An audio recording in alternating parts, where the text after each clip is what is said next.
No, I would say I wouldn't. Dog parks? I would say the dog park, event center, and Shoshone Falls are the top three. 10% is city manager. City style manager. government. Then you have the Mayor style. Mayor style. What's the other two? And within the mayor style, there's two kinds: weak mayor and strong mayor. Right. Weak mayor and strong mayor. So strong mayor is like what Boise has, right? Why is Boise have it but we don't have it?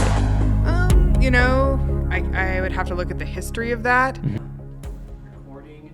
We're good on that one. I cannot believe I exhausted that battery. I should have probably charged 11 it overnight. hours of content. 11 hours of content, Perry. Okay, so then you want to put these Headphones on? on? Oh. Yeah, and then yeah. I haven't played this game since I did a little podcast with Patrick Farnsworth a few years ago. Yeah. So and then Good sound. good sound, and then you bring this closer to yourself, right there, like a really close. Oh, really close? Yeah, there you go. So Oh, now- my own voice, terrible. Isn't that crazy? Now you can hear yourself talking That's here. what everyone wants. Yeah. All right, hold on one more second here. Let me just make sure all this stuff is still running, and then we'll resume here really quick. Oh, and I needed like a second person to just manage all of this stuff. Yeah, you need an intern. Yeah, I need an intern. If you have any interns that Wow. want to be like monitoring cameras or doing I might, but the communication department might be a good choice for that. yeah, maybe Get some burgeoning PR person over yeah, here. let them know like, hey, I got some stuff. I'll show you how to edit. I'll show you how to do everything. Essentially, I'm a content creator, and if that's what they want to be doing, that's All the young people want to all create the content. all the young people want to be the content creator. All right, that's going, and then just listen to the manual focus. Don't forget that. Yep. There we go. Manual focus. Focus is set. All right. Okay, I am ready now. All right. Okay, welcome to another podcast. I've exhausted all my camera batteries, so now this angle is just a regular camera, and then this other one is going to be way more like cooler. You know, so you get the I'm a good camera. purist. I think podcasts would probably just be audio, so Yeah. it's probably fine. Yeah. I like it in this format, and it basically, it's kind of like a Joe Rogan kind of style podcast. I like you know what I mean? Free form. Free form. Okay, Perry. So you've seen all of the candidates, right? I thought what would be a good idea is you and I just kind of talk about some stuff and see where it goes. We've talked off camera about some stuff, and it was like, oh my God, I need all of this Let's stuff. talk. So we'll have to resume all of that. So I guess first, let's. I want to establish something first here. I've talked to these people for 11 and a half hours. If there is a You person, are a civic hero. yeah, I am. I am.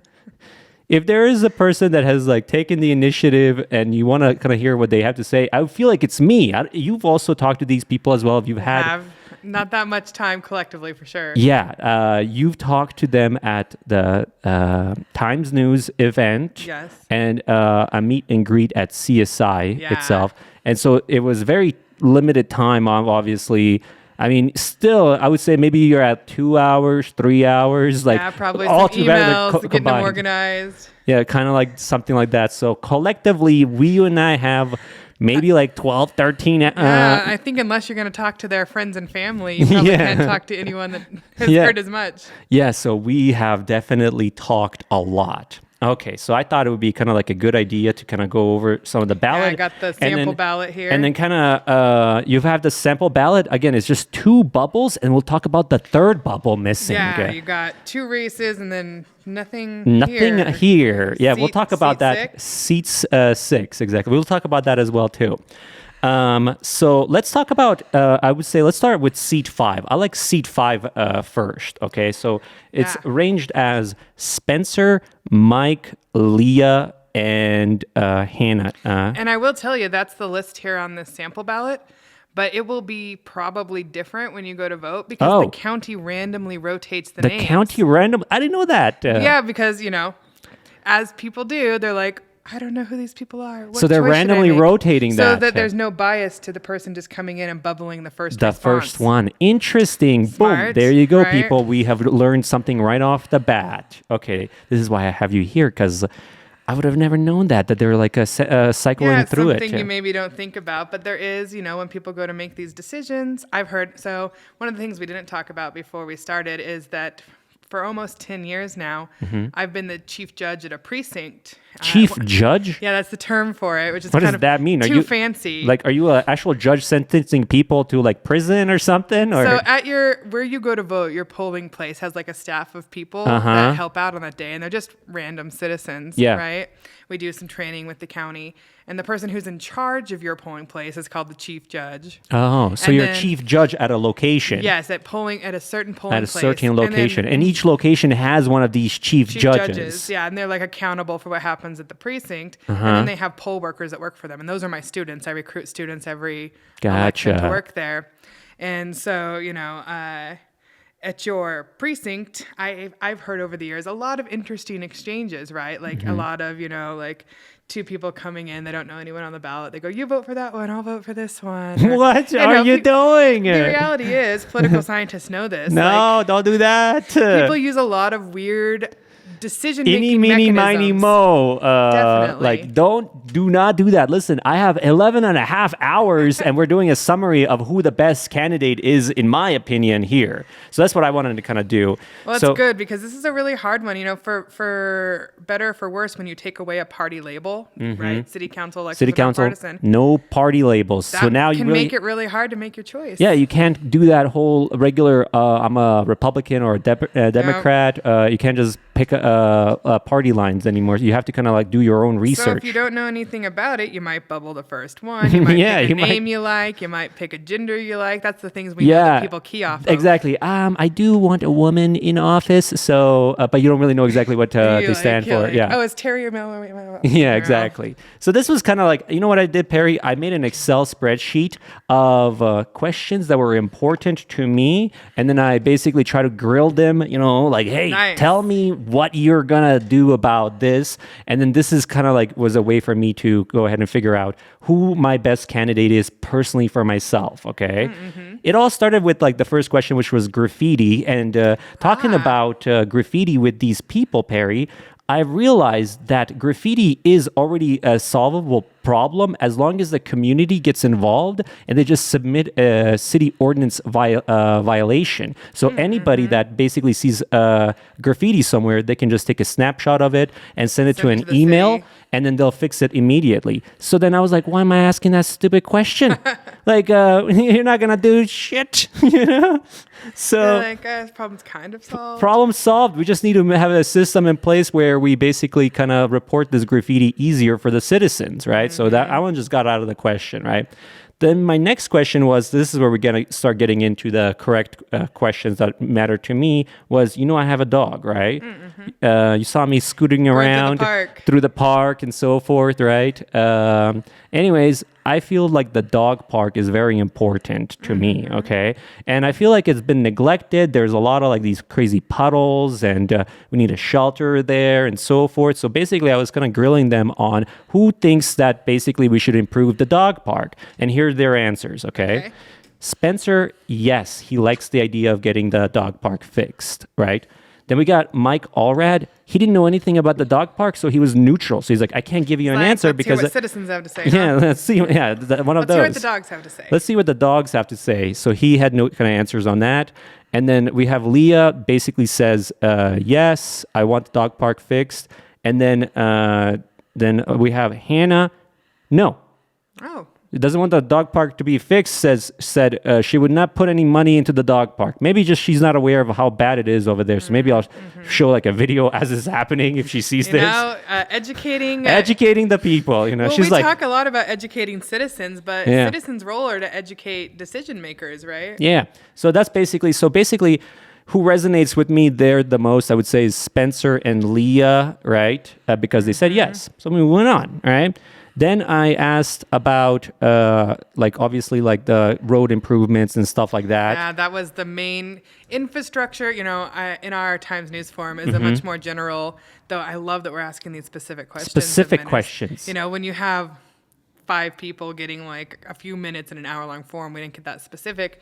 But infrastructure, which maybe includes dog parks. Yeah, so the infrastructure, my whole deal was like the roads are messed up, the potholes are messed, and then it went back to, again, it needs to be some kind of app system where citizens can go ahead and report this. Yeah, like Domino's was doing. Yeah, or something. Do you remember a few years ago, Domino's? Domino's was fixing potholes? It was either I'm pretty sure it was Domino's, but yeah. Can they do that legally? They had a whole ad campaign that was like, Domino's your pizza's getting screwed up by potholes. Send us a snap and maybe we can like fix the pothole.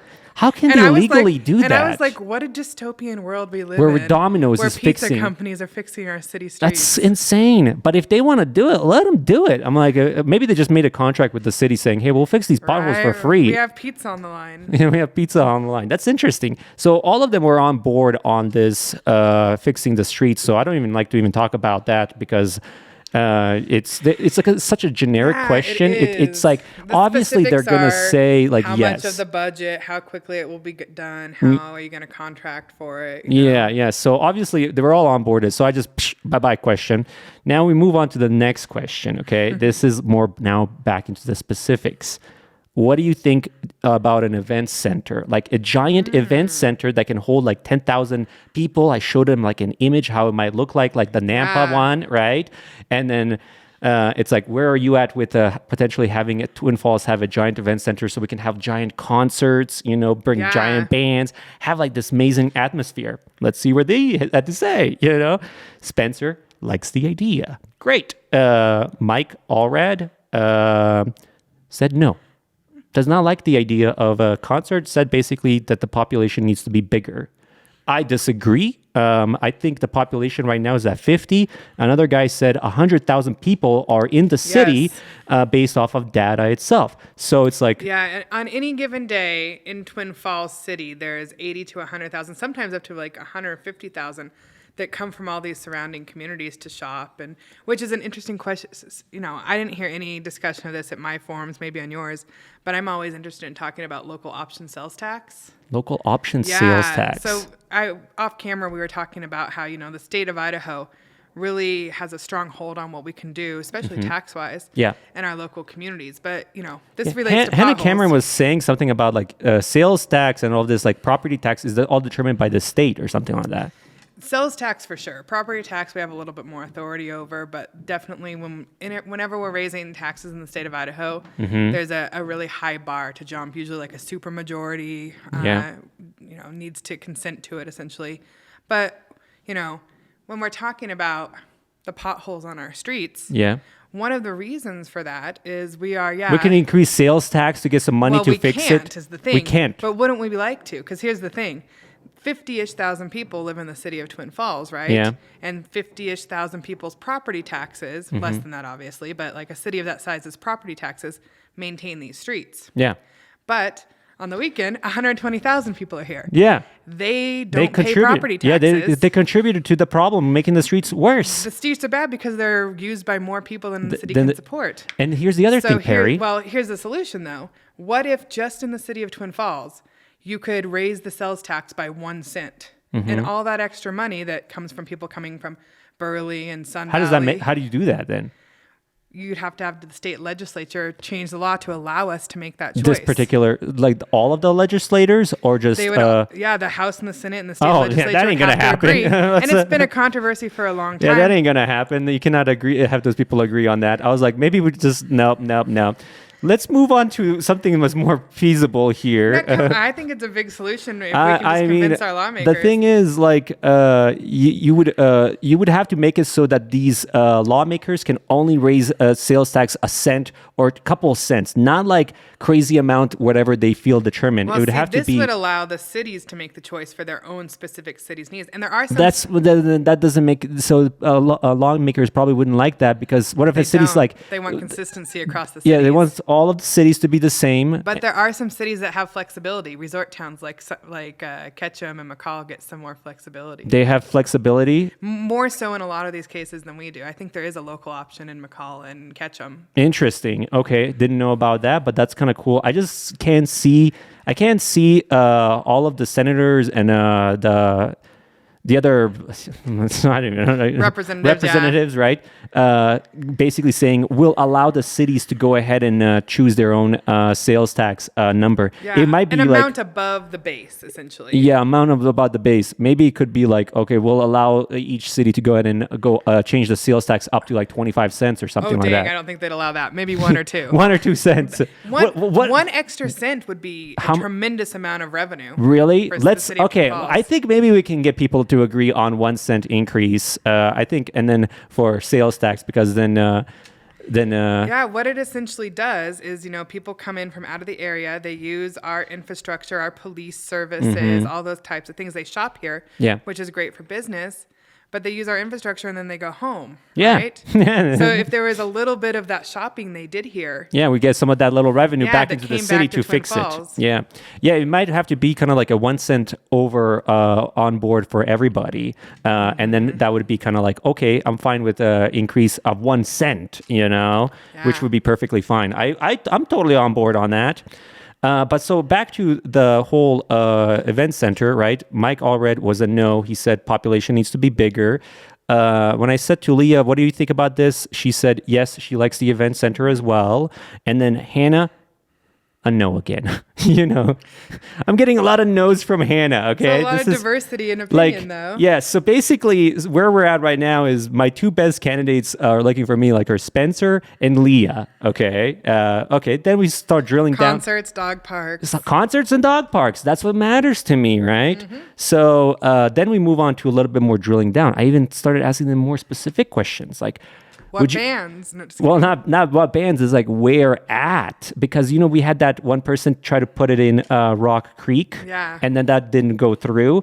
I pitched them this idea: let's put it at the Sunway Soccer Complex so it can coexist over there, and it could be maybe like a temporary thing that goes up and takes down in the winter or something like that for storage or something like that. I don't know, and basically, here's how the people responded. Again, Spencer was open to the idea, but it needed to make sure that it didn't increase sales tax and, can increase sales tax, and it has to be a revenue sharing system. So where the city gets some money for putting on the concerts. So I think what he's referencing there, back to the sales tax discussion, is even like, the sales tax that we already pay in the city. If you're shopping at Winco and you're paying sales tax on a product there, you might assume that sales tax you're paying here in Twin Falls all goes to Twin Falls City, but it actually goes to the state, and then the state shares back a portion of that with you. Yeah. So what you're proposing, your 1 cent would be just for Twin Falls. That extra is just Twin Falls. We're not putting it back into the state itself. We're taking that 1 cent and we're keeping just it. For us. Yeah, and we can, how would you make an initiative of this? Would you start like a ballot or something to make this happen? Like, let's make this 1 cent. It would have to be a state level action. It could be ballot initiative. It could be just a regular law passed by the state legislature. But it would basically have to be a law allowing cities to make the choice. Yeah. Once you do that, then the city itself would have to take a vote. I think everybody would have to. Everybody would be like, "Oh hell yeah, we want this 1 cent because it's going to give us this much money." I'm a very big. I don't mind a cent. You know what I mean? It doesn't hurt me in my pocket for 1 cent. I feel like so. But again, I don't know. If you buy something very expensive, then it's no longer 1 cent. Then you're looking at like a. Not really added up. Now we were looking at like $50. That I'm putting back into the city. You're like, fix those potholes. Fix those potholes. I gave you freaking $50. I just bought a car over near. Yeah. Fix these potholes. So I started drilling them down into like, what about placing it over there, right? And Spencer was, like I said, open to it. Mike was, again, obviously no, because he didn't want it in the first place. Leah is, let's ask the people where they want it. I'm not too big of a fan of let's ask the people. It's like I'm electing people to go ahead and make those choices. Otherwise, what has to happen is you have to create a ballot or like a, what is it called? Like an initiative. Have to have a vote, or maybe it's like everything that's important. Let's have a poll. No. Polling is very expensive. Yeah, polling, and you gotta have everybody come in, try to find this. Like, I'll sign this. We're moving to that town hall meeting style government that we were talking about. Yeah, and we'll get to that too. So then basically the last thing was let me kind of see where I'm at. And so Hannah was no on that. Leah was asked the people, right? So said no on her. And then so again, two people that are standing out is probably for me is Spencer and Leah, right?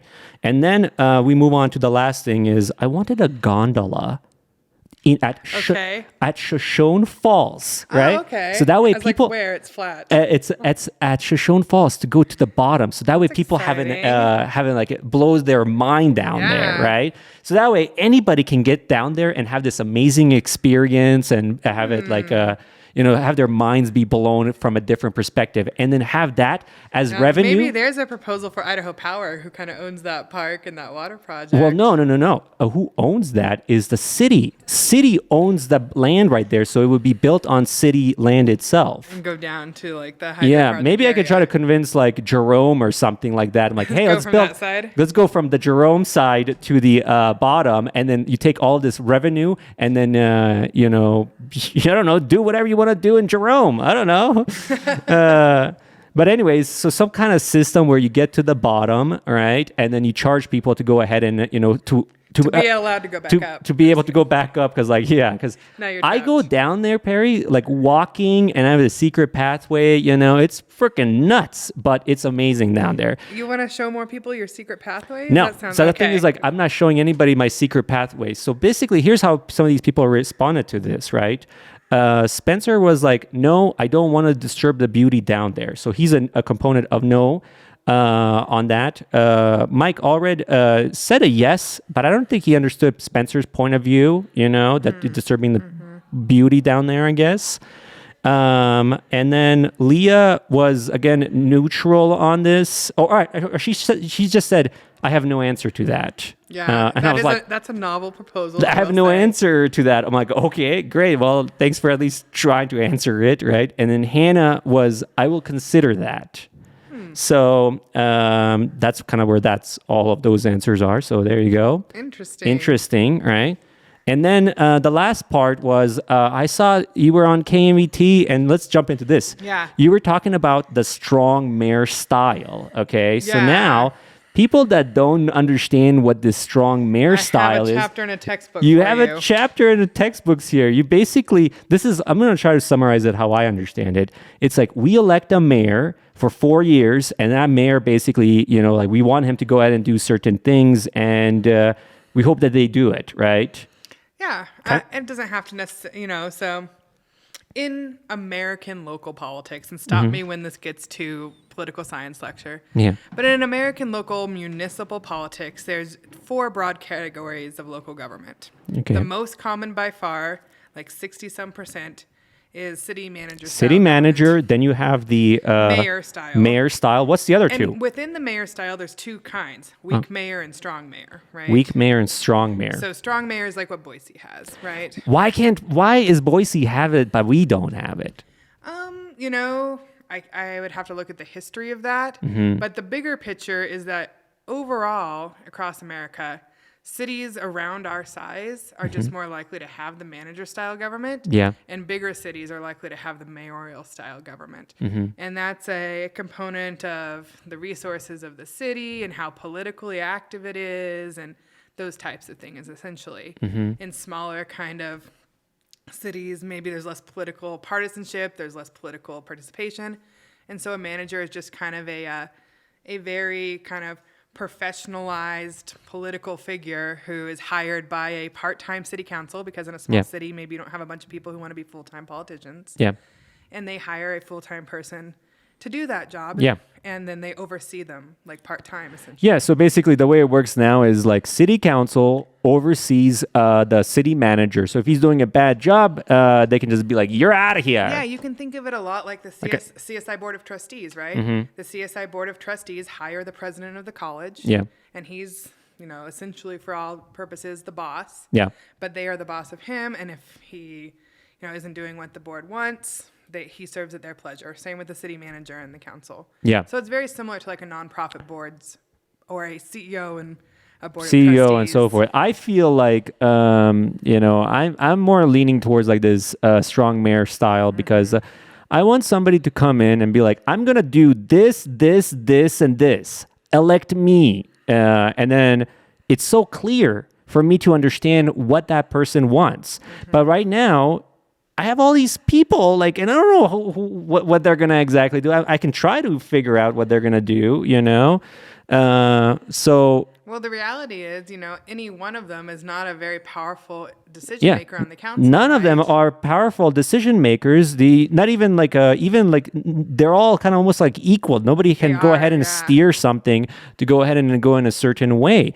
So it's kind of like they're just there and they're keeping status quo, and we're just basically coasting like this. We're not going to change anything because it's like, well, we just let things ride. So we're talking about if the city council wanted to change it to like the strong mayor style, what's the process of that? Yeah, if the citizens of Twin Falls, probably led by the manager, wanted to change our form of government, state law essentially provides for that. Yeah. We were just looking at Title 50, which is on municipal corporations, which is like code for cities. Yeah.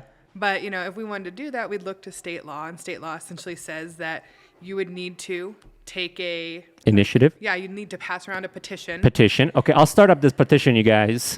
All right. And how many votes do I need to get for this petition? So to get the petition started, it looks like per state law, you're going to need 25% of people signing on, essentially. 25% of those who voted in the last city. So now it's going to be coming up this election here. Yeah. So only 5,000 of you vote, right? So what's 5,000? Should be, have you looked at the turnout last It's even going to be lower out. So this will be even easier for me to get these signatures, right? Theoretically, yeah. So it should be maybe bar. basically what Perry's saying here is 1,000 signatures pretty much changes it to... well, that'll start the process. That starts the process. Then you have to take a vote after Yeah. you So qualify. so basically we get 1,000 signatures, right? Easy peasy, no big deal, right? Not a huge bar. Not a huge bar, right? And then the next election cycle, we vote to see if we actually want that Let's see. or not. It says the election shall be held on the next day authorized by code. So yeah, probably the next. The next election. Which so could, 1,000 which votes. might not be November. Like we have 4 standing dates for elections in Idaho: March, May,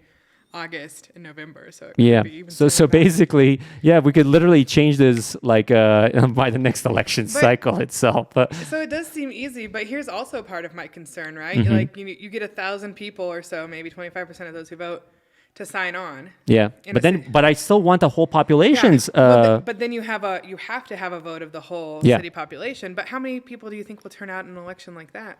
A lot. Do you? I feel like a lot of people would be like even less than a city council election because it's more obscure, it's more complex. Well, no, you're basically changing the form of government from manager style to like the strong mayor style. I think it would be like go through the roof because people would be like, we want somebody that's going to be elected and it's going to tell us exactly what they're going to do, and then we're going to elect them and they're going to get that stuff done. If they don't get elected and get done, then they're out. Historically and generally, voting on ballot measures it has less participation than voting on individual people to take office. Yeah. People just are, it's a tougher choice, right? They're like, what does this mean? What is the right choice, right? Like when you're picking a name of a person, at least that's kind of a discrete decision. Yeah. So I would worry that, my biggest worry in something like that it would be almost like a popularity contest. Like it would like first person in charge is me, Right. And then you're going to have to restructure the entire city. But I would worry that in a vote like that, you'd get like 2,000 or 3,000 people that make the choice for everyone to move to a different system. Yeah. So how would you really get like... Well, if that's what they want and the people are voting, why should we say you cannot do this? You know what I mean? I feel like, you have Leah's thing where she's always saying like, let's ask the people. Well, let's ask the Let's see what people, they okay? Start up this ballot petition and then see exactly if they want it. If they want it, they'll get it. If they don't. Regardless of the outcome, I love the idea of having the conversation about this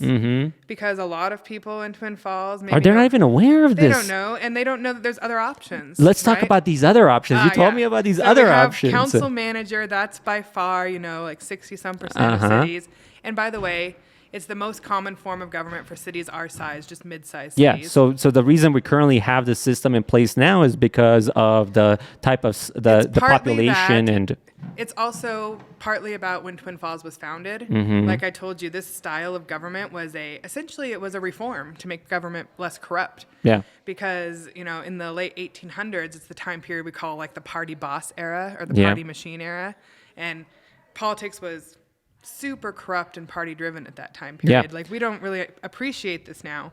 But back then, elections weren't run Yeah. by your county clerk. They were run by political parties. It was not at all as we think of elections today. And so people wanted more accountable, more professionalized government. Yeah. And so city manager style government was a reform in the early 1900s, late 1800s to get rid of corrupt party mayors. Yeah. They're it's like, let's get rid of these corrupt mayors. So they changed it into a city. So the city. manager is like a reaction to wanting more professional, less partisan cities. Gotcha. Now in New England, like we were let's talking talk about New England. How does can we copy this other type of? If you're gonna reorganize the city under Title 50, how about you? I'm gonna propose reorganize the city under Title 50, you guys.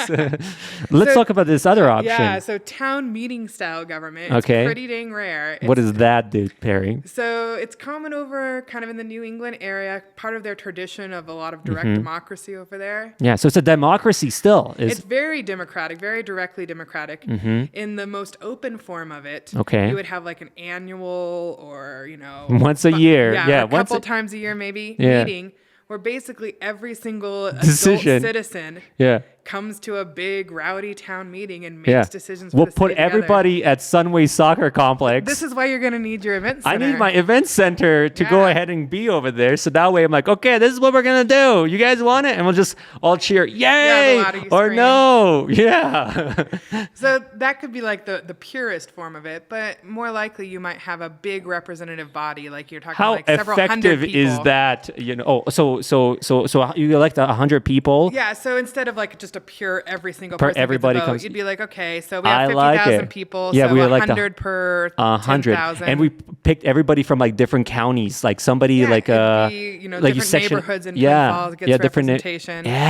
Even 500 people trying to make decisions together in a town meeting, it's pretty raucous, right? Yeah, but at least they would at least, it would be fair, I feel like, because then you're representing each different class of people in the city itself. These are not crazy ideas. These are actually this has possible. been operating much.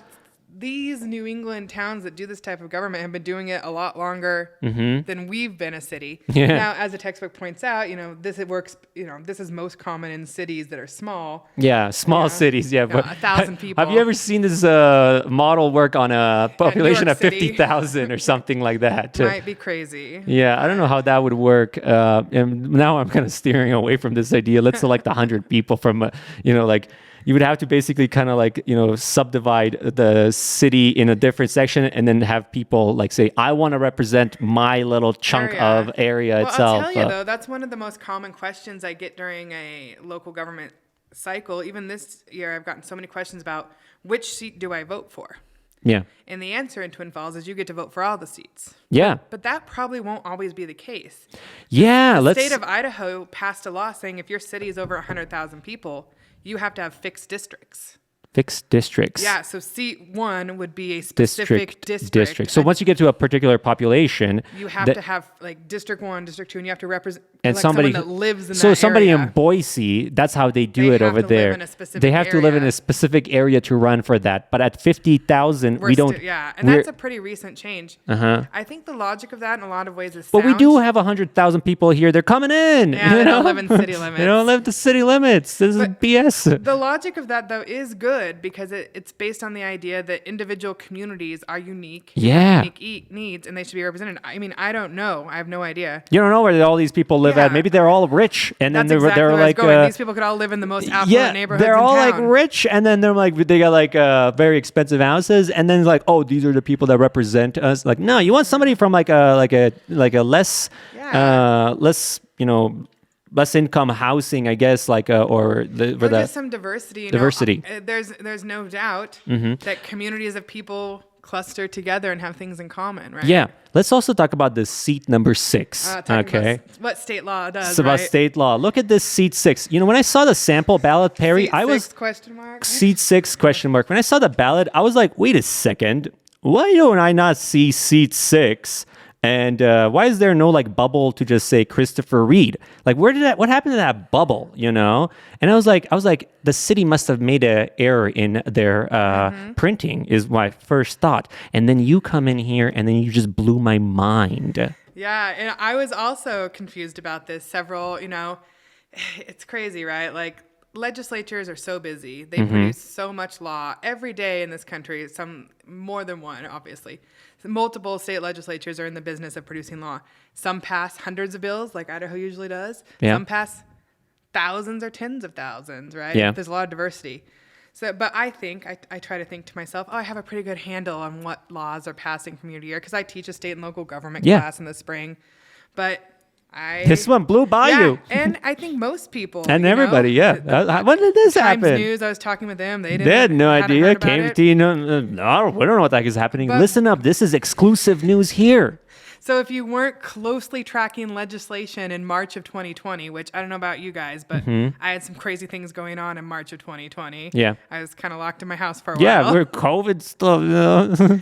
But in March of 2020, the legislature passed a bill. It's Senate Bill 1300. I have to think about it, but you can find it in the archives. Yeah, we found it. We looked at that bill. Yeah. But essentially, that Senate bill allowed for uncontested municipal elections to not be listed on a ballot. It's like, what? I'm like, I want people, like, this was a crazy thing in my mind. I was like, I wanted them to see that nobody basically ran against this person, right? Yeah. And I wanted them to still take their pen and circle in saying, yes, I like this person, you know? And then... yeah, I mean, it's disappointing to see uncontested races on a ballot in a lot of different ways. It's a sign that, incumbents are powerful or that people aren't interested. But at least when it's listed there, you know that that's the person that seats up. Now, there is nothing there. It looks like, most people are going to be like, well, I didn't need, there's 2 people. Even some of the people that were like, I was talking to, they're like, I only knew that there was only 2 seats up for election. I'm like, what do you mean you only knew 2 seats were up for election? There's 3 seats up for election, Yeah. So maybe that almost triggered them to, not apply for this seat 6 if they only thought it was only 2, Yeah, how people make their decisions on which one to run for is interesting as well in these types of seats where you can essentially pick which seat you're running for. You don't have to live in the... You don't have to live in the zone or so forth. And it's like crazy to me that we have all these people and then they didn't just put randomly somebody against him or so forth, well, I expect nobody wanted to run against... Nobody probably wanted to run against Christopher Reed because the thing is as far as I remember, if it's Christopher Reed, when I watched some of these city council, and again, I would have to pull every voting thing that he did to see if I align with him. That's a pain in the butt to do. Yeah, it's not quite as simple as like the state legislature's website, the city votes. So the state... But Chris is, I think, a pretty good, pretty well-liked city council he's a person. and we're not trying to say like, oh, this Christopher Reed guy got it. This has nothing to do with him and his choices, right? He filled out a piece of form and he basically said, I want to run for my own seat, and then nobody challenged it, and then that's about it. To be honest, I'm not putting words in his mouth, but I would expect that he probably would like to have his name on He probably here. would like his name on there because then at least, raises his profile, get people talking about his work. Yeah, exactly. Like I would want my name there, and then I'm like, yeah, you guys, nobody. At least to show your mom. Yeah, exactly. Hey, there you go. So, and the other consequence of this is, in Twin Falls, it just so happened that we have competition in seats 1 and 5. Yeah. But what if both the incumbents decided to run and no one decided to challenge them? Did we have no vote? Election? There wouldn't even be an election. Yeah, it's like this sample ballot would just be empty, and it's like, Have a nice day. Bye-bye. And the reality is the trend in municipal and local elections is less and less participation and competition. So,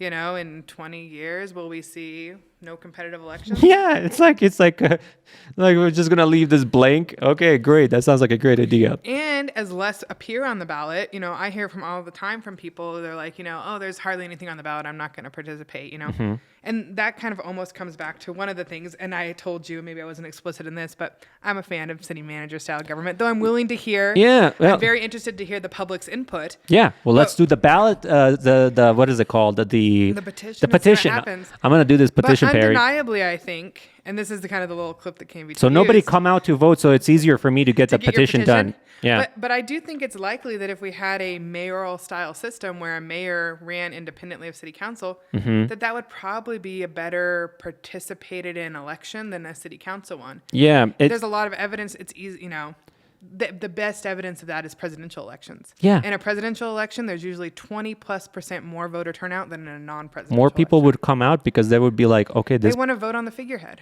They want to vote on the figurehead. Would they be able to say, I'm a Republican or Democrat? No.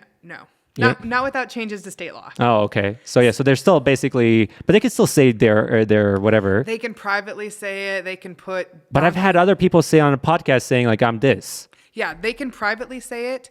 They can put elephants and donkeys. Oh, they can't put on their flyers. What they can't do is officially have an affiliation. R. On They can the have ballot. an R on there or a D, basically. And that's set by state law. Ah, okay. That makes sense. I get it. And maybe voters want that, and maybe they don't.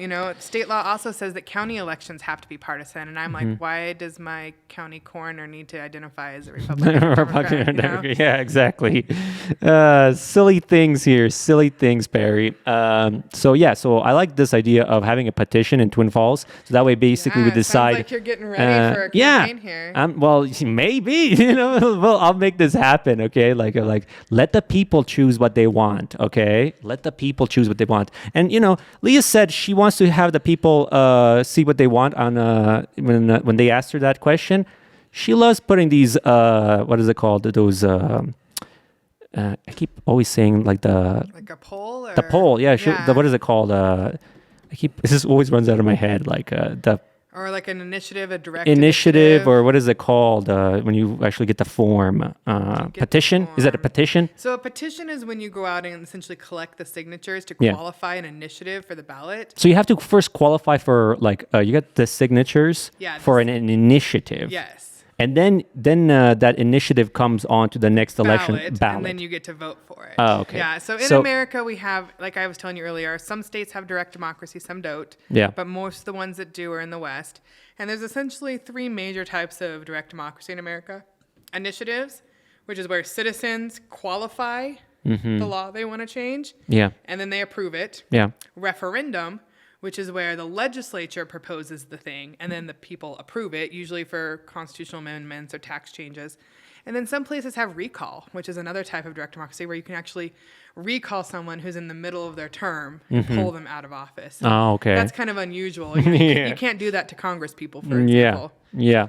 So what's crazy is I wanted to mention something here. Our senators and our representatives voted for this. So we have our senator and our representative basically said, this is a great idea. Let's pass this. Yeah, and let's everybody, get rid of uncontested elections. Yeah, let's get rid of that. And then also crazy part is what you showed me. Everybody in all of the other cities, it's not like a Twin Falls did this. No, they all agreed on this. Let's get rid of this. Yeah, it was unanimous in both chambers, except for some abstentions in the House of Representatives. But the practical side of this, the argument, I think that the side in favor of this, whoever that side is, I think it's probably, there's no citizen side to this, if I had to guess. It's like, election clerks and the secretaries of state that are interested in this, because it could be a potential cost savings.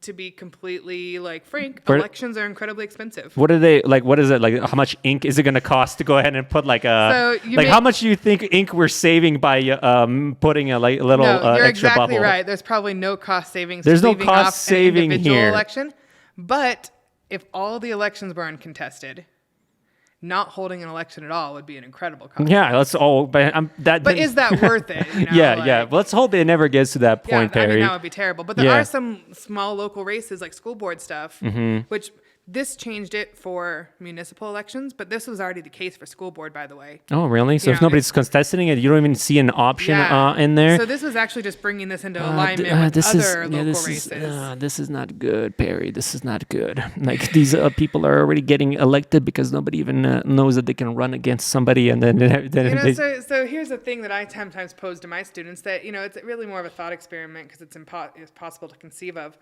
But, I was expressing to you my concern with maybe an election to change our style of government is that it would have very low turnout. What's your thoughts on making it so that elections have to have a minimum turnout to even be valid? What if 51% of Twin Falls voters had to show up, or the election's just not valid and we try again? Yeah. Okay. These are some radical questions. That's going to really raise the cost of elections. Yeah. Let's do it. How do we make that happen, Perry?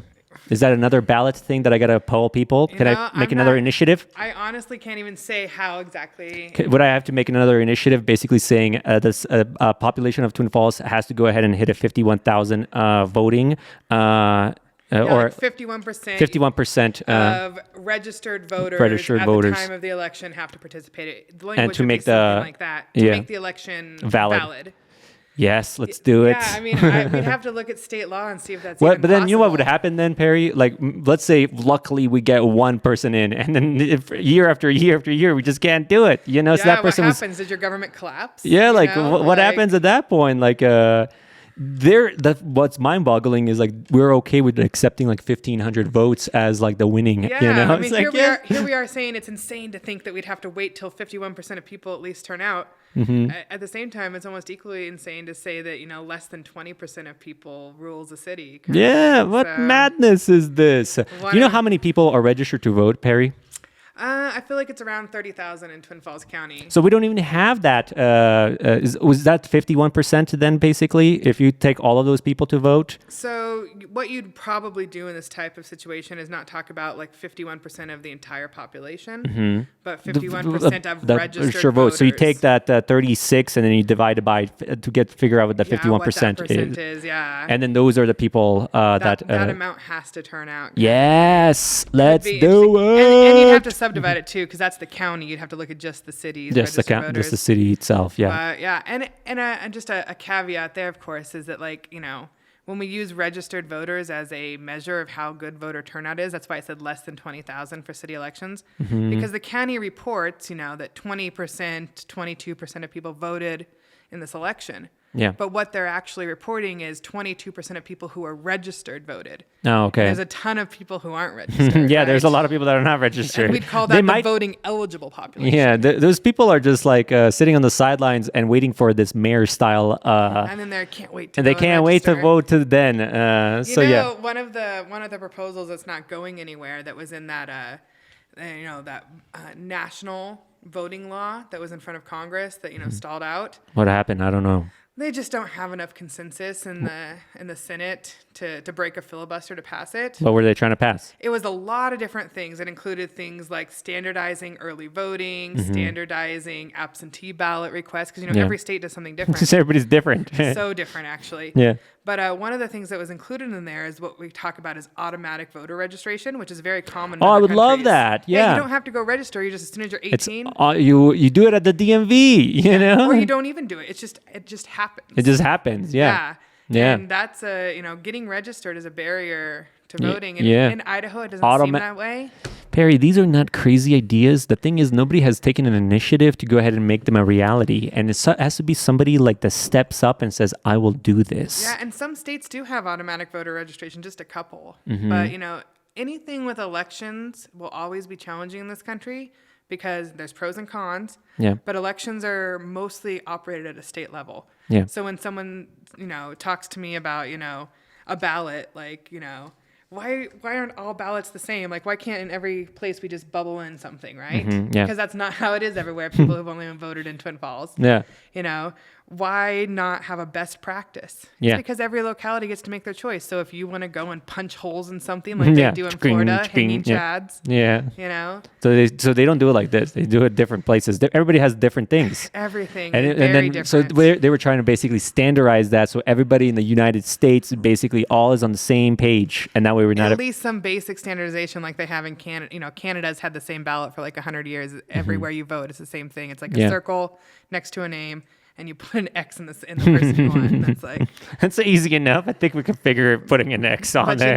You know, Somebody's like, I circled. I didn't put the X. I've always been doing the circle for years, and then disqualified vote. That's a good point, though. Your vote will, you know, if you went in and you circled this, or you know, and you turn it in, it's going to get kicked out. It's not going to be counted. And how do people know if their vote is kicked in or kicked out? There's no way for you to check at an individual level.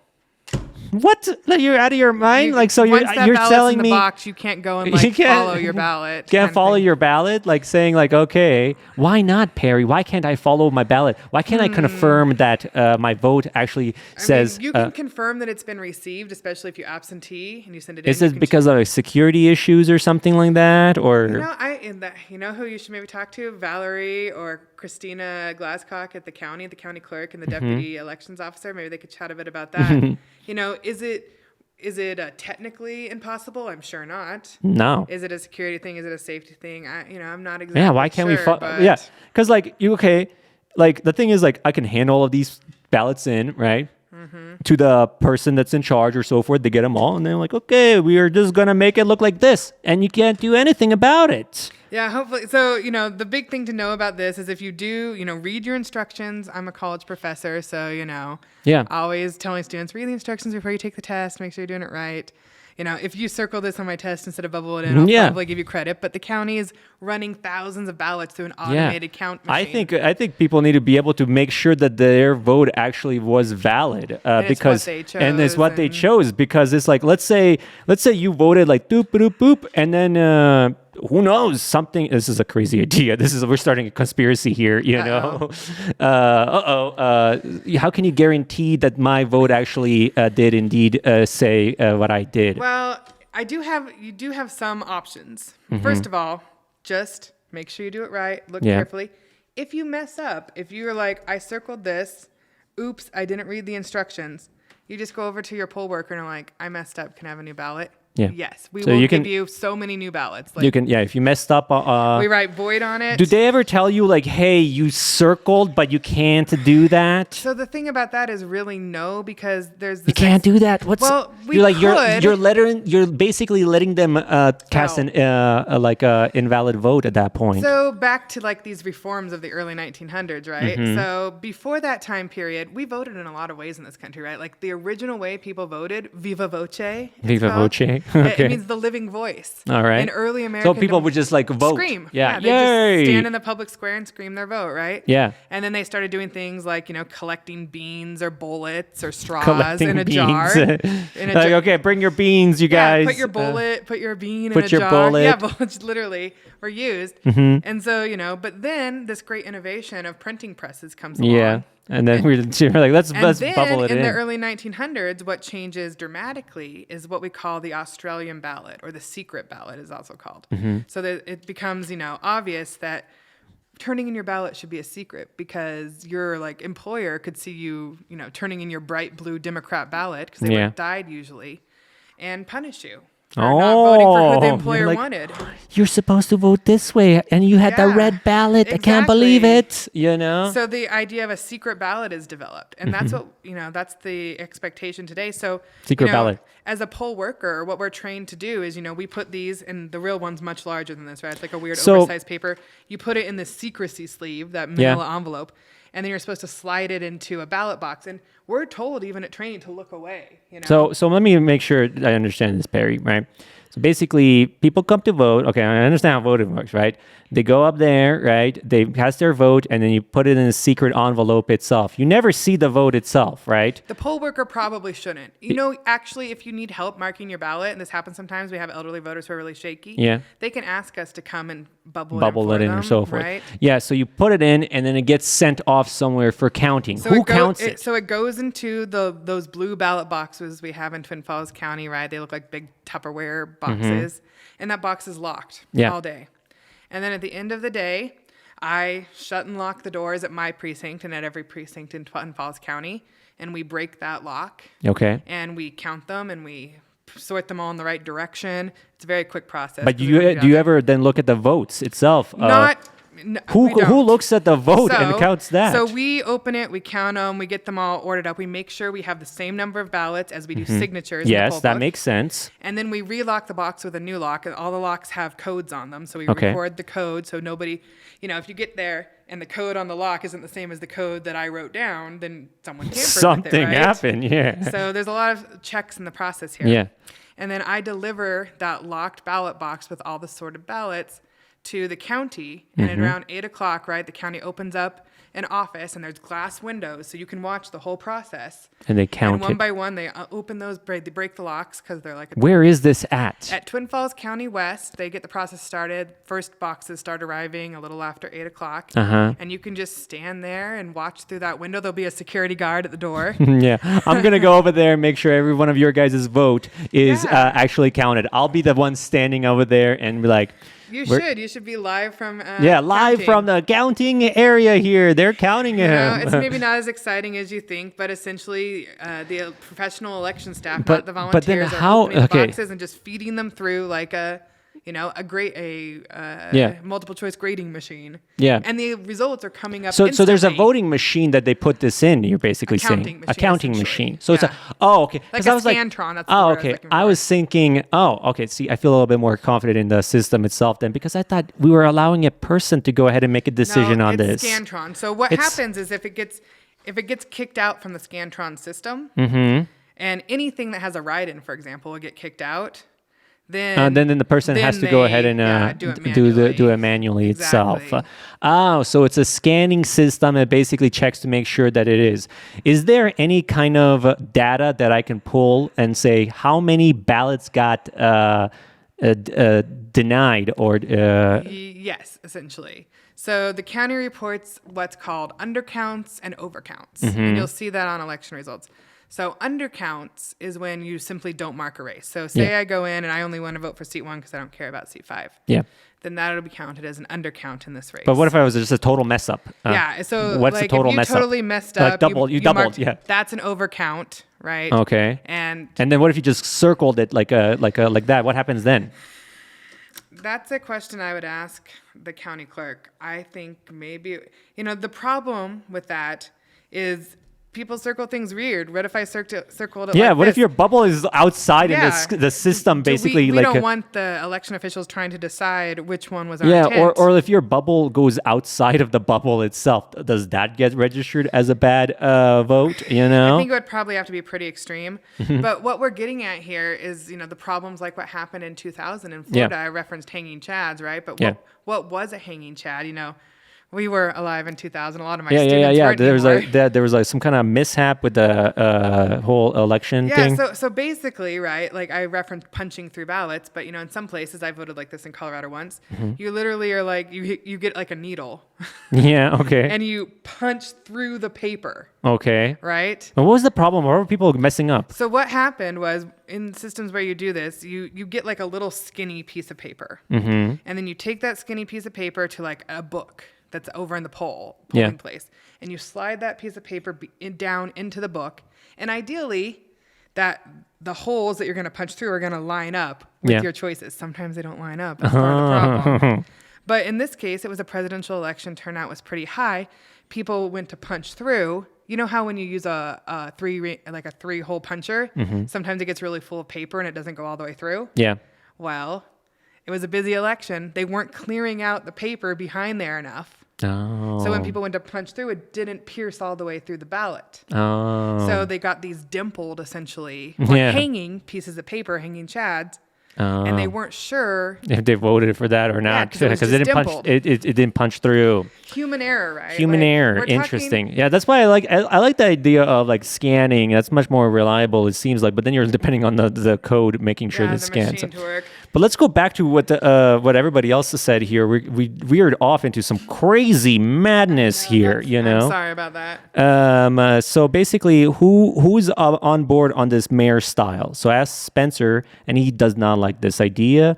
And I forgot exactly what his whole argument was. He just basically said he liked how it is currently or something like that. I would have to look at the email itself.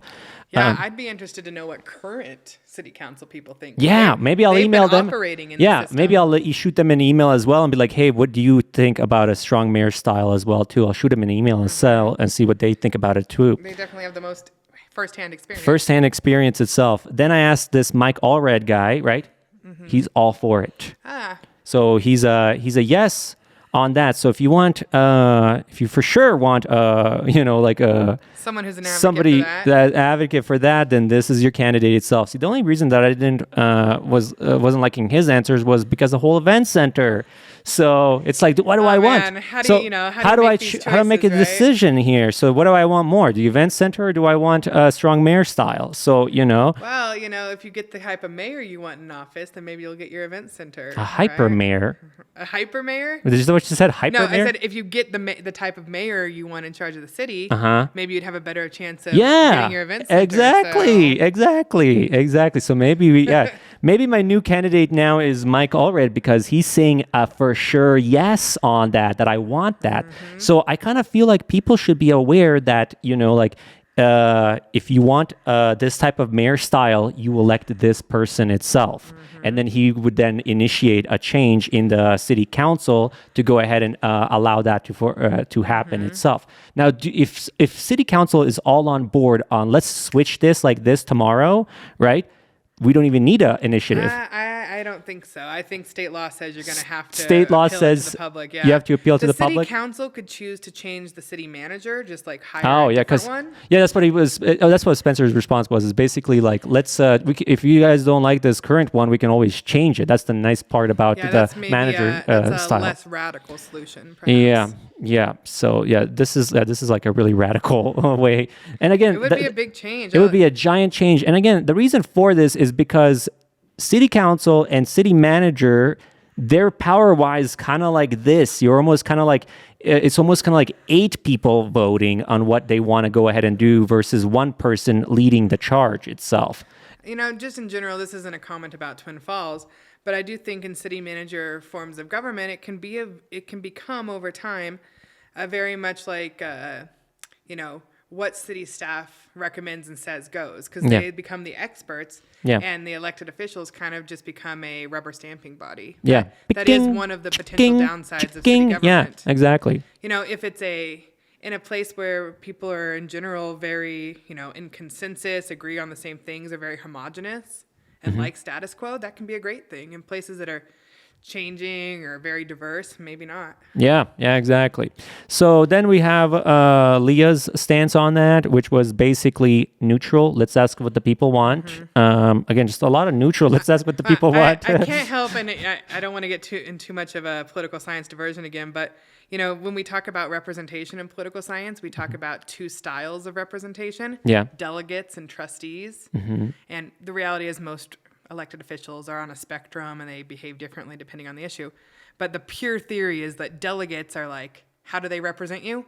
By constantly taking polls, doing exactly what the public wants. It's not about them, it's about the public. Yeah. A trustee is someone who believes they were entrusted to make the decision for you, even if you disagree, right? Yeah. So they're not asking you; they're just doing what they think's best because you trusted them. Yeah. So I'm more towards like Leah this. is very much a delegate. Yeah, like I'm over here. I'm over here. Let's go ahead and make. I entrusted you to make the choice. Yeah, because I got other things to do. I got other stuff to do. I ain't got time for this. It's like if you want to have polls, but like I don't need to go ahead. We don't need to go through like having an initiative of every one of these things. Well, I think the reality is, Arnell, that if everybody put as much effort into making their choice as you did, then they could feel very comfortable in trusting someone to make that choice without having to constantly give feedback. But most people don't spend 11 hours talking to kids. 11 and a half hours. And then we're adding a little bit more to it, you and me talking, So that was basically her response. Now, I emailed Hannah and I emailed. Hannah never got back to me. Maybe she's just On the campaign trail. on the campaign trail. So I don't know her answer on manager style. Maybe she'll see this video and let me know. Tara. Okay, this person is very interesting. Yeah, Tara is up in seat 1. Seat 1. We haven't got to seat 1 yet, but let me tell you about Tara, okay? It was a very interesting conversation itself.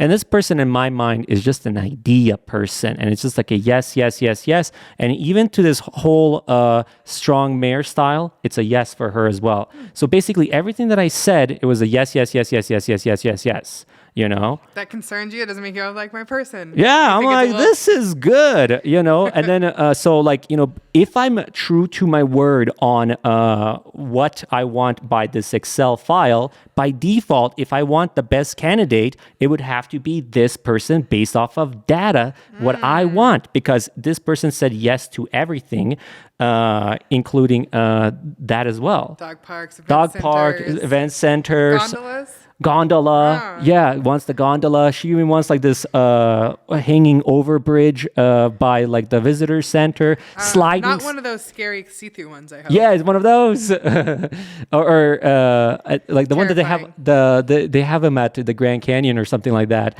Also like a giant, we were talking about like a giant slide through downtown. I've heard ideas about that, like that like Slide the City, I think is what it's called.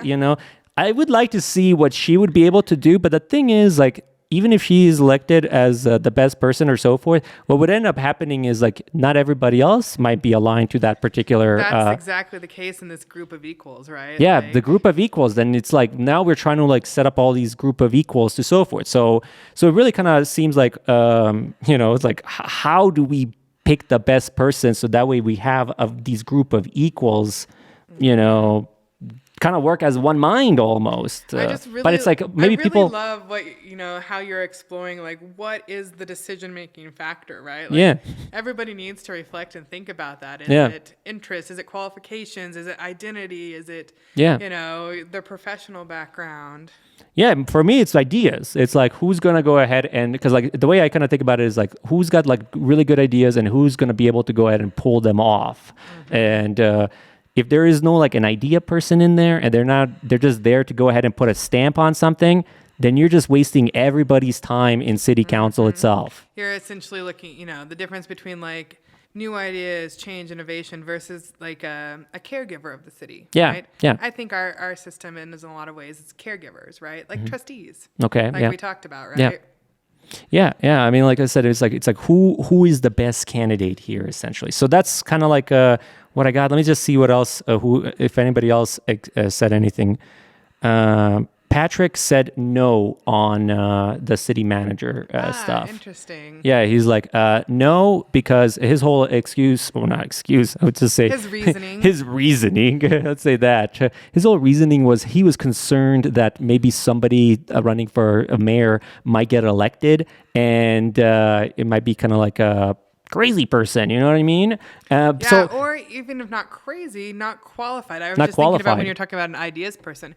Because I think our style of government lends itself to having a lot of idea people, right? I've had this conversation with folks about level of qualification because the reality is obviously we want qualified people, but they don't have to be experts in political science or experts in infrastructure engineering because they have a professional they hired to do that. They can be ideas heavy. Yeah, they can. So I was again, so his answer was no, and it was because he was a bit concerned that, maybe somebody that gets elected is not qualified and we already have a system. If we don't like the current existing one, we can go ahead and then just as a city council vote to replace and so forth, Now, if you went with our idea of mandating a certain like 51% turnout, then maybe you wouldn't get crazy people. But the odds of it definitely increases when you have low voter turnout. There you go. Then you have the whole population. It kind of almost seemed like he didn't trust the people to go ahead and make the decision who the best mayor is. The classic tension in democracy. Yeah, it's like even the framers of the Constitution were concerned about too much democracy. They called it mob rule. Yeah, it's like if we have a democracy here,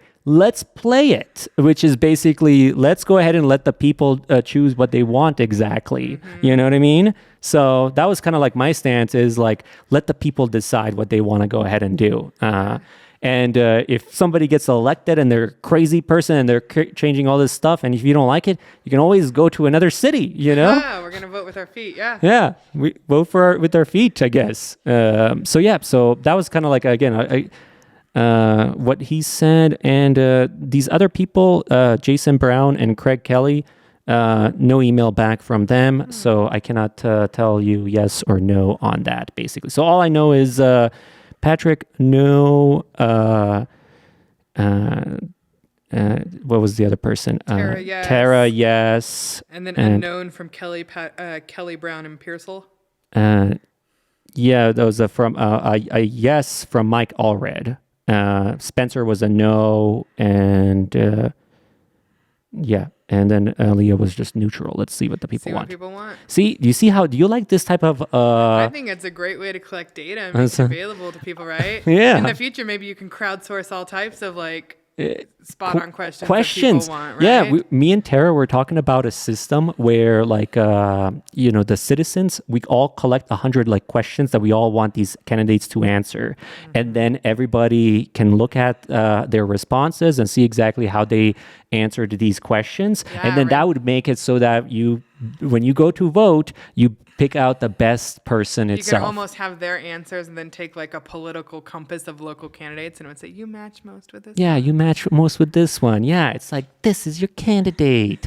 yeah. So that would be interesting to go ahead and have some kind of system like that. And at the national level, all kinds of things like that exist. All kinds of interest groups give ratings to candidates. NRA gives scores to candidates, but that's all national stuff. At the local level, especially in smaller cities like us, it's so hard to find those types of resources, right? Who are these people? Who are these people and who matches me the best? And again, I feel like what's happening is they go in there not knowing exactly what I know everything about these people, because to me, it's very clear because I'm keeping it in an Excel spreadsheet, organized, I love it. Yeah. And I'm basically, I have the data. I have the data that basically makes me educated to go ahead and make the best decision on what I think is the best. So are you voting on election day, or have you already done it? It sounds like you're not decided yet. I'm hoping to go vote right after this. Yeah, actually. I'm waiting for everybody's answer because I'm. Today's the last day of early voting. For people who are like, why are you voting today? Exactly. Today's the last day of early voting, but that's okay. And I have to vote today because I'll be working all day on Tuesday in my precinct. But here's the question that I have for you,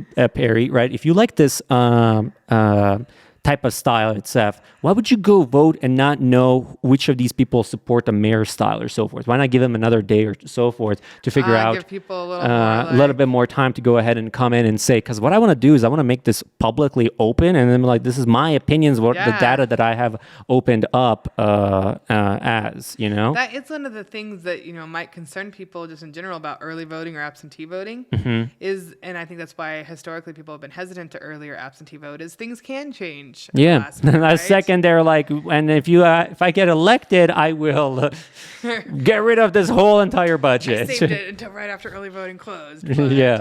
Yeah. So yeah. I like keeping all of this data and kind of seeing it. And again, it would be ideal to kind of see what other candidates think about that as well. I'm going to send them an email. Now use it in the future to make sure they hold to their campaign promises. Exactly. I'm like, because they're saying it in an email and I have him on video as well too. So it's like, hey, you said you were going to do this, Let's hold these people accountable. And that's what the mayor style does, is it tries to hold that person accountable. More directly itself. It's like, you said you were going to do this and you didn't. So again, that's kind of like where I'm at with that. Let me see if I had anything else with these other people. Because we talked about seat 5. Let me go back to any seat 1 interest. I will say overall, in holding 2 candidate forums with the Times News, seat 5 was definitely amongst them. They were livelier than the seat 1 folks were. So maybe it was just the. So again, for me, it's kind of like this, Perry. This is what I kind of see it. So top candidates would be well, again, this is my personal opinion. I don't know if I should be even telling people this is what I think. But it's kind of like, okay, Spencer's, good, but then he doesn't like some of these things. Leah is also good, but then she doesn't like some of these other things. But then you got Mike, who would then go ahead and potentially change it to... so has that city manager issue become your top priority in this election? No, I would say... Dog parks? I would say the dog park, event center, and Shoshone Falls are the top 3. This whole mayor style thing Came in a little late. Came in late consideration. because I saw what happened. KMVT was talking about it, and then I was like, huh.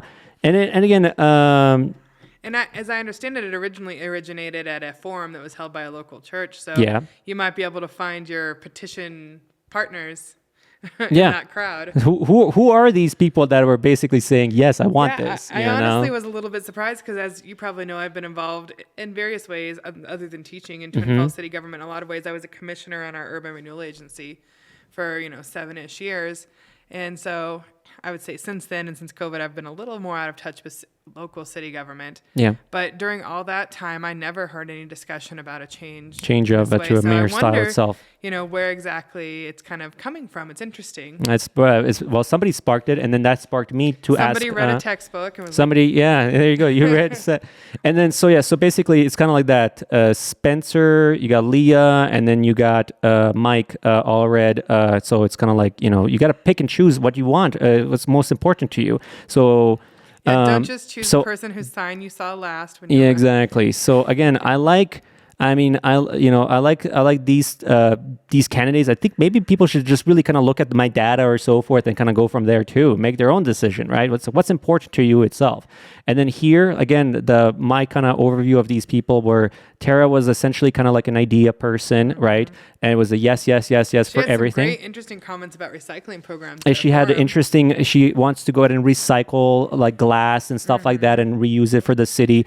I mean, if you watch that podcast, we just kept idea after idea after idea after idea, and so forth. Jason Brown, again, in my opinion, very political. Craig Kelly, he's the chairman of planning and zoning. I think, in my opinion, he needs to stay there as that. Patrick Peterson, very knowledgeable, very smart guy. Government history teacher. He knows a lot. He almost knew as much as I did, or even more, Nice. which blew my mind. I was like, he knew how like the road system or how they were allocating the budget to the road. Because the thing is, like, you cannot fix the road, Perry, because the way it works right now is because they divide. Yeah, they divide it into different sections, so only one section of town is being fixed. So. It's slow going. Some roads are highways, some are interstates, some are cities. Yeah, exactly. And again, I don't know if this is going to make me any enemies or so forth, or if these people are not going to like me, but this is my opinion on what I think about political these. Candidates. People need to kind of understand. Yeah. And then this James Pearsall or so forth, yeah. he never came on the podcast. I sent him some questions. He never emailed me back on any of these questions, so it's an immediate no on that for me. Both Pearsall and Cameron, though, and I appreciate they're both pretty young. I think that's super cool, right? Like to see young people engaged Hannah. in Yeah, politics. it was interesting talking to her because she's like she's Miss Twin Falls. Yeah. I had no idea we She's even a had a teacher, Miss you Twin know? Falls, and she's a teacher and stuff like that. So again, I have my vote in mind of how I want this to vote. I want everybody to kind of look at the data as well and kind of make their own opinion as well too, Yeah, and how do we get people out there? How do we get people This out is a there? very competitive and interesting election cycle. Let's have 2,000 Yeah, and then people it's like, vote. or maybe we don't make people go out vote, so that way the petition can go ahead and pass. That's right, actually, for your purposes. For my purposes, to go ahead and make that petition happen, so that way we change it to a mayor style type, so that way we can go ahead and get things done. Otherwise, the person is bye-bye. So that way people are holding the mayor accountable, because the current system right now, the mayor is just kind of like, how would you say it? He's almost kind of like it's a ceremonial. It's a ceremonial. Kind of role. Like they don't really have any power of anything or so forth. They have some authority. Authority. They have responsibility, I guess. Let me ask you this question more about this whole mayor style thing. Let's say people. Just disclosure, by the way, my aunt is the current mayor of Twin Falls. Oh, okay. There you go. We'll be forthright here. So. Oh, really? So your aunt is the Mayor Suzanne Hawkins. Your aunt, that's your aunt? Yeah. I had no idea. Yeah, she's. I should have asked her to come on here as well too, to see what she's awesome. See what she thinks. How it went, and she not only has she been on council and mayor of Twin Falls, but she's also been involved and in leadership position of the Idaho Association of Cities. Yeah. So she's actually been in an organization that is city officials like her that all meet together. So she's had contact and discussion with all the different ways cities in Idaho operate. Let me ask you one last question here, Perry, about this whole manager style election, right? So let's say it does happen, and then let's say somebody votes and says like, I want this, right, to happen. And everybody's like, oh, hell yeah, this is the best person, right? What actual authority would they have to go ahead and make that possible? Like, do they get a bigger vote than city council, or do we get rid of city council and it's just the mayor that runs it? How does that work exactly? Yeah, I was actually going to ask you the same kind of thing. Like, in your mayor style, would you still have 6 city councilors? Would you have 7 in a mayor? Yeah, how? Well, you're the professor here. Tell me how this. Tell me how this mayor actually style works. It's like this person gets elected and they have all these things they want to go ahead and accomplish. So how does that get done? There's essentially like a weak style mayor and a strong style mayor. Plus, there's also a city council. It's like the main thing is like, I don't want like a dictatorship. Right. Is the main thing. The word "strong" in there might bias. Kind of almost makes it sound like, to the people that are unaware of this, it's like, is this a dictator that basically designates what happens in Twin Falls, or does city council still get a or is it that basically this person runs on these ideas and then he tries to encourage city council to go ahead and make that happen? So some of the major differences, I've opened to a textbook page for you here, but in Strong's mayor style, it's more like how we imagine a governor or maybe a president, right? Like the mayor isn't going to be voting on regular issues with city council because they're not a legislator. City councilors are, kind of, especially in our system, they're like legislators. They also sometimes have some executive authority, which ours do, but they've pushed a lot of that executive authority to the city manager, the authority to, execute decisions, essentially. Yeah. So in a strong mayor system, you would have legislators, city council people who make decisions, and then it would be the role of the mayor to enact those decisions or potentially veto them. In a strong mayor system, it's like get that out of here. That people don't want this. The buck stops here. Yeah, the buck stops here. And so it's almost kind of like we almost kind of like run a government in our city itself. It would be more like the state government or national government, and it would also, as typical with executives in those systems, the mayor would kind of be the agenda setter. Right? So then, what happens if he vetoes it? Then what happens? Depending on the rules of your city, it's either kind of a done deal, or in most places, vetoes are what we call qualified negatives, just like in Congress. So, you could potentially overturn a veto with a very high, like supermajority consensus. Consensus from the city council or the people? Generally from the city councilors. From the city council. So it's still it's the same exact thing that we have, essentially. It's basically taking the role of the manager and giving it to an elected official instead of to an unelected official, right? Yeah. And holding them more accountable. And it would also be a separate election. So you'd have a mayor's election and you'd have city council elections. And probably if we did it in Twin Falls, we'd want to maybe maintain our 7-person city council. And then have a 8th person as the mayor. As the mayor. I like this idea. Let's see where that kind of takes us and see what that exactly happens. I think it sounds interesting. It would be interesting to see what happens. The one style of government we didn't talk about is very much like counties. If you want all kind of executive level officials, you could have a commissioner style city government where you have all these different people, almost like council people, but instead each person is running as the commissioner of the police, the commissioner of wastewater services. Yeah, so everybody's a commissioner, and then we basically pick out the different commissioners. Yeah, so each person runs to be a commissioner. So if you're not too happy about like a particular thing, like the roads or something like that, and then you're like, hey, listen, you're not really fixing these roads. Let's go ahead and change the commissioner of the roads to somebody else to go ahead and try to take another whack out of it or something like that. Yeah, and that's not a super common form either, but it does operate in some cities and stuff. Yeah. Well, my gosh, Barry, we have a lot of ideas here. I don't know. We talked about a lot of stuff. I think. I think this is where we're probably going to stop it here. I think it's probably we're exhausted here. We talked for an hour and 22 minutes here about this stuff, which is nuts. Busy. That's a class period.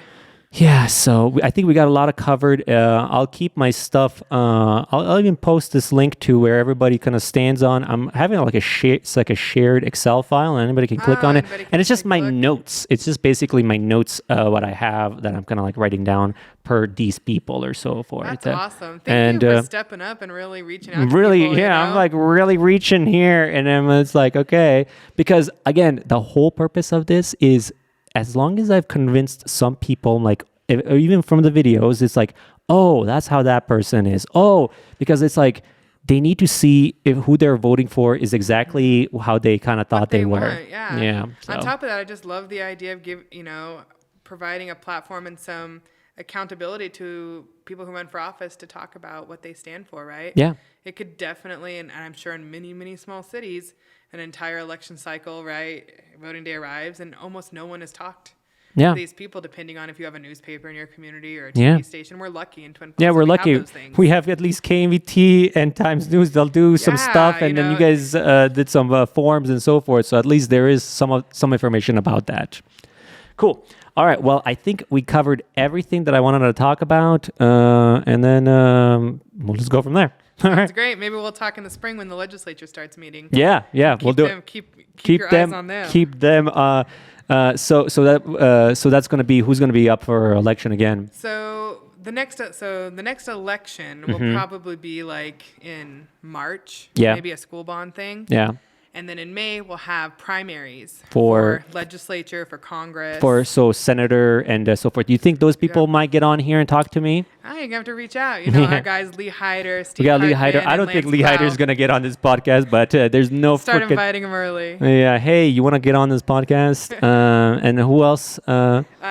Lee Hyder, Linda Hartgen, excuse me, Steve Hartgen's retired, and Lance Clow are our local Twin Falls people. Of course, there's others. Perry, can I be like a senator and a city council person as well? I don't think so. With Damn the state it. law, but I'm pretty sure you can't simultaneously. I can't run double. We have to look though. All right. Damn it. All right. I want to be a senator. Start at each level and climb up. Yeah, no, I want to be a senator. And governor. Yeah, I can't climb all the way to president. Are you going to get these governors candidates on here? Because that's who you need to email. I emailed some of them, and they were like, "Can I see your portfolio of the people that you've done?" I'd love to talk to them. You have a great portfolio now. Now I have a great portfolio of look at all these people that I've talked to. So now I'm going to have like potential governors in front of me and so forth. And I like the idea of like I want to make it so that people can ask questions for me to ask them as well too. Imagine that, right? It's like I'll be like the voice for the people to. I heard that we're all going to be living in a hologram future soon. Yeah, per some big announcement by a company yesterday. Hologram, or did they say we are living in a hologram? No, they were going to. I'm sorry. I'm being silly. I'm referencing Mark Zuckerberg's metaverse post yesterday. Oh, okay. I thought maybe we'll get all these hologram people in here in the future. Oh, okay. Yeah, that would be very cool. I'm pretty sure that was totally doable. They already did that whole like Tupac, remember, hologram? You know what I'm talking about? That's totally doable. All right, Perry, I think I got a lot of information from you. Thank you so much for having me. Yeah, we learned a lot. Hey, I'll do a plug. If you're interested in this topic, you can take Political Science 202. Yeah. American State and Local Government in the spring. Yeah. It's only on Tuesday. And then you can talk to Perry as much as you want. Yeah, if you didn't get enough in this very long sit down, how about a whole semester's worth? Exactly. Have a whole semester of this if you want. All right, Perry, I think we got it. Thanks for coming out again. Thank you for having me. Yeah, and have a good day. Have a good one. All right, we stopped that.